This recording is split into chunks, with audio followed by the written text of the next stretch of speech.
Wakosesha watu furaha ndani ya nyumba yao, mpaka talaka zatoka, sababu ni nyinyi. Hapo mzikeni, watu washaachana sasa. Wallahi, ukisikiliza kesi za wanandoa, haki ya Mungu wako kwenye amani. Si wao hawahusiki kamwe. Wamechochewa shekhe, either upande wa mtu wa mke ama upande wa mume. Mwanangu simfanya hivi, mwanangu simfanya hivi.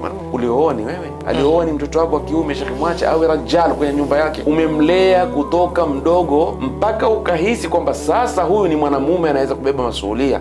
Mwacha ewe mtoto wa nyumba yake, sio mtoto wa mama au wa baba. Na wewe mwenye mtoto wa kike uliyemwacha, ulipomtoa ndani ya nyumba akaolewe, uliamini kwamba huyu ni mke kamili ndani ya nyumba, anaweza kusimamia. Mbona amekuwa ni matu kila kitu? Mwanamke hukai nyumbani kwako, wewe nkukaa kwenye kukera tu ndani ya nyumba. Eti wampenda sana mtoto wako wa kike, wakosesha watu furaha ndani ya nyumba yao, mpaka talaka zatoka, sababu ni nyinyi. Hapo mzikeni, watu washaachana sasa. Yakhi, mwacheni mtoto wa kike awe mama. Yakhi, wewe kama ni mama utabaki kuwa ni mama, subiri nafasi yako. Ipo mahali huwezi kuvumilia, utaingia, dini itakuruhusu uingie kwa kiasi chako. Lakini wallahi hawa kina mamezana, kina suba beza, sio tuloiteje, wachangia pakubwa sana. Nikiweka kando hawa wanaitwa nani hawa, dada zake mawifi, wana balaa zao pia, hawa wana mazungumzo yao. Wallahi alazim, tuko na ushahidi na dalili nyingi kwamba hawa watu wamekwenda kuharibu ndoa. Wallahi, ukija ukisikiliza ndoa ya ule mke na mume kwa mtazamo wa kisheria, hawana shida. Wakafa kesho hawa wakaziko, hawa wataishi kwa amani. Na hiyo ndio imepelekea sasa wewe ukitaka kuoa, waangalia ile nyumba, ukiambiwa yule msichana na mama nkufa, alhamdulillah.